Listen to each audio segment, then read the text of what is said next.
All right, Coach Keppel, Boomtown Classic this last weekend. Final score 23-20 Harding. Let's talk about the game.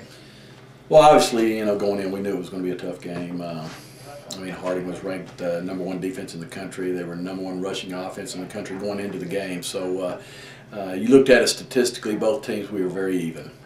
We knew going in it was going to be a hard-fought game, two undefeated teams. Just had all the makings of a great game, as I said last week. And I think the game was that.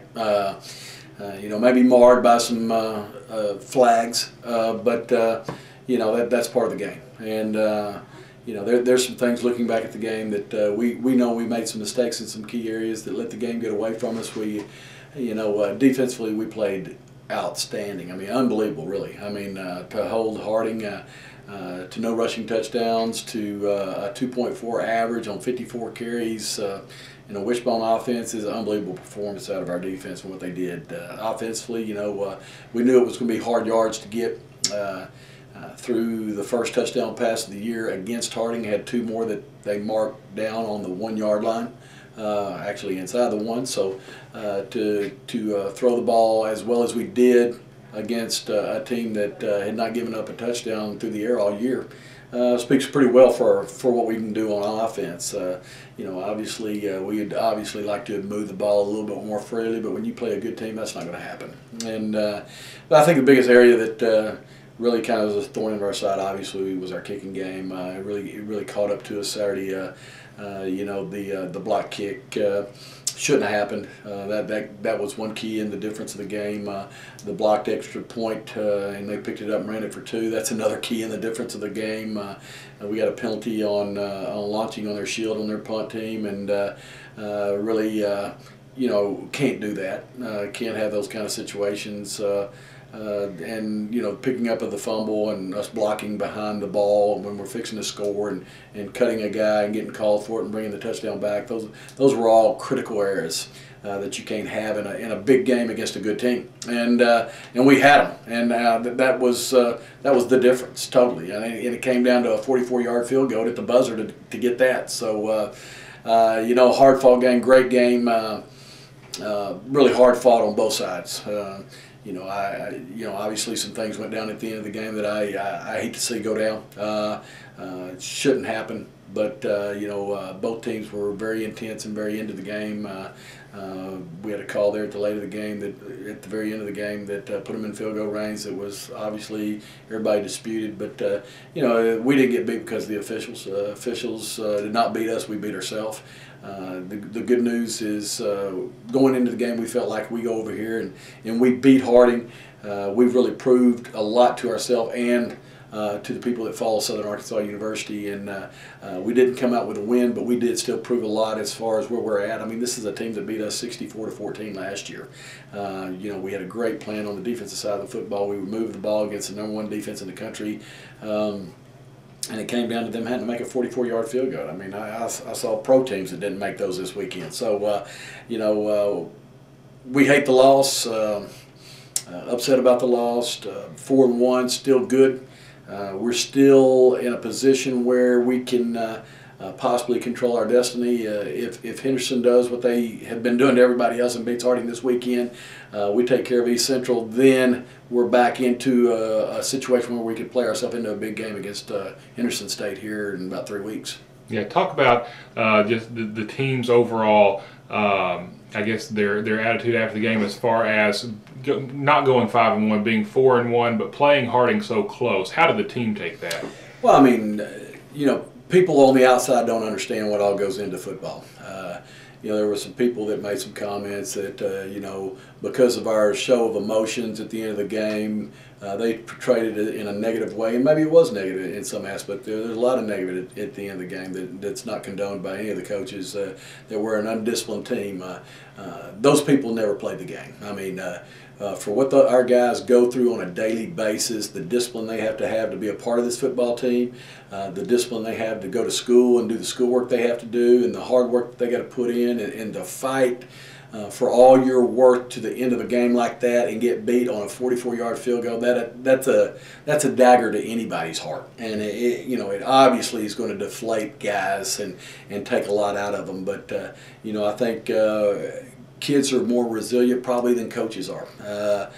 You know, it's going to bother me for a while. It'll bother me till next year, but kids will bounce back, and our guys will bounce back, and hopefully, you know, we can get ourselves together and have a good week of preparation for East Central this week. You know, that's what happens when you play in big games. I mean, going undefeated this day and time is a rarity in college football. But when you play two good teams come together like that, that's what you expect. A battle down to the wire. It just didn't go our way Saturday. Our kids will bounce back, no doubt. But even sometimes a loss can instill confidence when you play that close. Well, definitely we had to gain some confidence out of the game. I think we were a very confident team going in. It does bust your bubble a little bit, but when you sit back and you really look at the big picture of it, they have to be able to realize what we did and how we let it get away from us, and really felt like we probably outplayed Harding. I know going up to Coach Huckabee after the game and shaking his hand and congratulating him on the win, the first thing he said to me is, "Coach, y'all outplayed us today. Y'all deserve to win." And that's coming from the opposing coach, and I rarely ever get an opposing coach going to say that to you, regardless of how the game went down. But you know, we had several coaches from Harding come over and talk to us in that fashion and tell us, y'all deserve to win today. Y'all outplayed us, and that shows a lot of class from them. I have a lot of respect for that staff there and what they do there. But that tells us a lot too, the respect that people have for our program right now and how far we've come. And you know. We just think, you know, obviously we got to pull ourselves back together a little bit, pick up our pride a little bit, and we know we got a tough opponent this week on the road, and it's a critical game for us. All right, let's talk about East Central coming up this weekend. East Central, you know, right now they're boasting one of the better defenses in the league. I mean, they'll be every bit as good as Harding on defense. They lead the country in sacks. They lead the country in interceptions. You know, those are not things you really want to go face, you know, on a Saturday. People with that kind of statistics and what they're doing. They have a very good-looking defensive football team. Very talented guys, and they're every bit as aggressive as Harding University was, and that's what it gets to when you start playing good teams. You know, East Central has struggled a little bit on the offensive side of the football. They made a quarterback change about game 2 or 3. Young man's an athletic guy, can run and throw. A little bit more run-oriented team. Obviously not a wishbone like Harding was, but you know, going to Ada is never going to be easy. It's never going to be easy. As long as Southern Arkansas ever travels over there to play them, it won't be easy. You know, they have a history of really good football in that program. You know, again, talking about the parity in our league is so evenly balanced. It's going to be a fight every Saturday, and it's going to come down the wire in most cases. Unless you know, it's going to be a rarity for a team to get as big a spread as what Henderson has going on with them right now, and a team that we hadn't really even looked at, because all we're looking at right now is East Central. Okay, so looking forward to the possibility of being 5-1 coming into the next home game, and I know you're looking forward to getting back to the home crowd in another week.